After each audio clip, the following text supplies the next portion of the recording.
on Sound Living with Stephanie, Clay, and John, all of them transition success stories who have made the transition with their disabilities from school to work, and we're talking with them this afternoon on Sound Living, and we're talking next with Clay. Clay is joining us here this afternoon. Clay, you're on a wheelchair. You've been in the wheelchair all your life? Yep. How has that affected your life? How it has affected my life? Well, in very difficult ways at times. How so? Like, when, when I was trying to get a job, that's where it comes difficult. And was the difficulty for you because you were uncomfortable going and asking the job because you were in the No. wheelchair, or because you Because made they them unfeel- wanted, because they just saw the wheelchair. They didn't really know what I'm capable of doing. And how did you overcome that? I'm overcoming it is I got used to it in a way. But I got used to it because it happened so many times. Like, I would get like 20 applications to jobs, and they just don't, not really many people know what I can do. Well, did you get the feeling, did they come out and directly say to you that you can't do this job because you're in a wheelchair, or did they have other excuses that they gave you, but you knew those excuses were false? I knew them. Like, I knew that they didn't actually come up to me.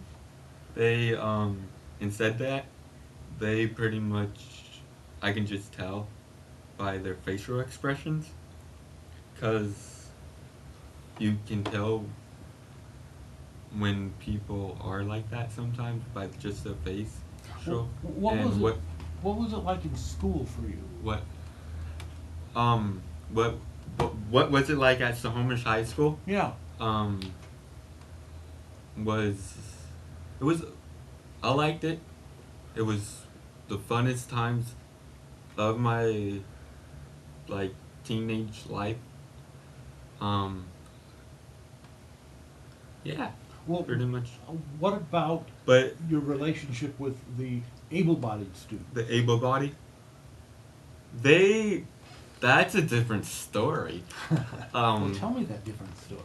Like, okay, you have I've only have one really good friend that I keep in touch from Snohomish High School. His name is Josiah Skolsky, which I keep in contact with him, but people get busy after high school with college, work, moving places. Well, did you think that some of the high school kids that you were with in school were cruel? Yeah. And do you think that they were deliberately cruel, or they were just cruel because they were ignorant? I think because they didn't know, I can do stuff. I'm not trapped. I think it was more confusion to them, in a way, because they were really good friends just in school, but to the point where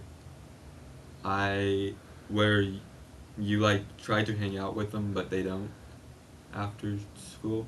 If it's only in a high school setting, during the 30-minute lunches. And did you have aspirations, or do you have aspirations of going to higher education, to a community college or to a 4-year college? I do not. Because? At all. Because? Because I would rather not say. Okay. Because school's important. That's all I'm going to say about it. But not necessarily to you. Yes. But you did, at what point did you decide that you needed to get a job? that I needed to get a job. Well, without a job, you don't have any money. Mm-hmm. Without money, you can't buy things. Without that, you can't do anything with life like what you want to do. So, I actually moved after high school to Bothell, and enrolled into a transition program where Stephanie Ralph came from. That's how I know her. And what did you get from the transition program? What did the transition program give you? Work abilities. They got me a job from there. Like it was internships, as well as like the academics of socializing. Um, the coordinator now for it used to be Leslie Osborne, and used to do it, and then Leslie moved, like retired, and then Tim Tramp took over. Well, But it, when a lot of young people in your situation would be content to stay at home. They would be content to basically live off their parents. What sets you apart? What made you different enough that you wanted to have that independence? that I want independence. I like to. I don't like to just. I like. To, I'm an active person. Mm-hmm. That's what it is. I'm motivated to do things.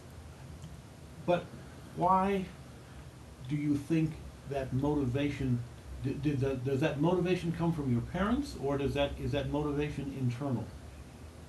That motivation comes from just me trying to move out of my parents' house, which I did, into living my own life without the without moving on in life.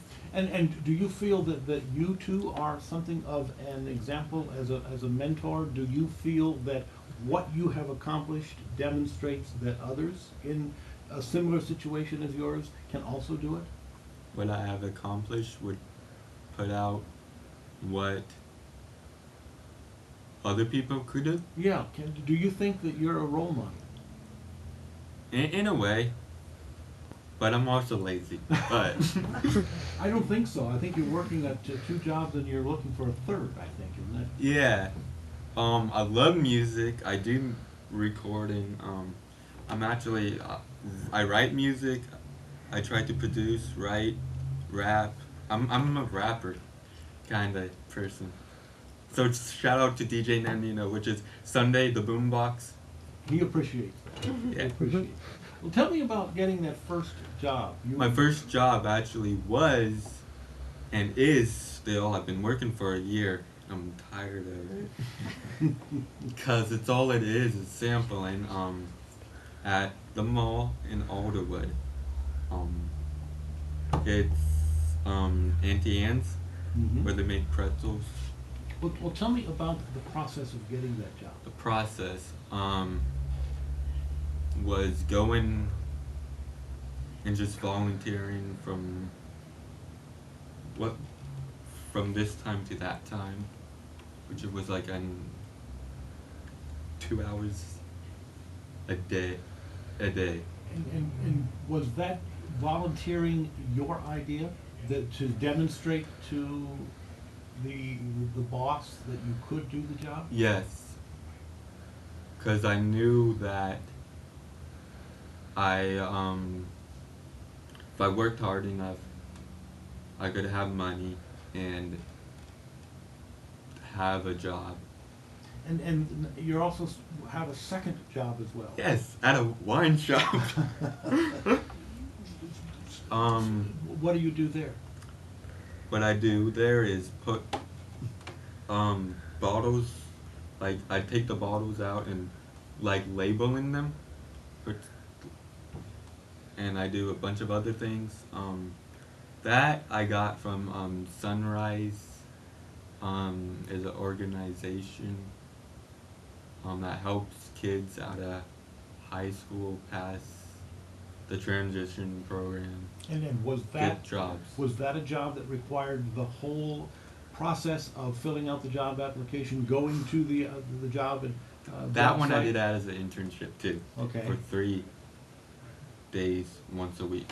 Okay, and you have. Like, no, it was like 1 day, 3 times. And you have an aspiration for a third job? Yes. Doing what? Doing what?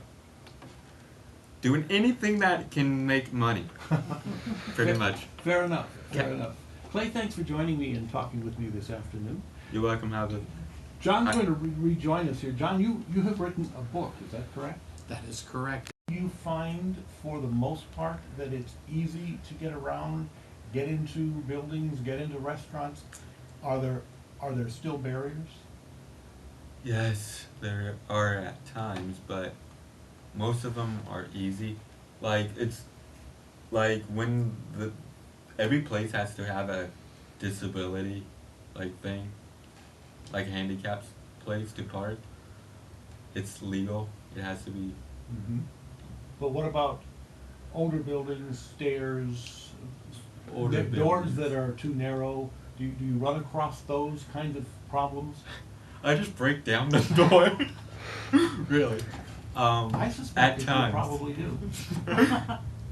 At times, but there's like always a way. But if there's not, they Well, need to. John and Clay and Stephanie, thank you all for joining me this afternoon. When we come back, we're going to talk You're with welcome. Tamara Bradford from the Snohomish County Snohomish County Human Services, and get a little bit more of a background about how transition works, how somebody who may need the services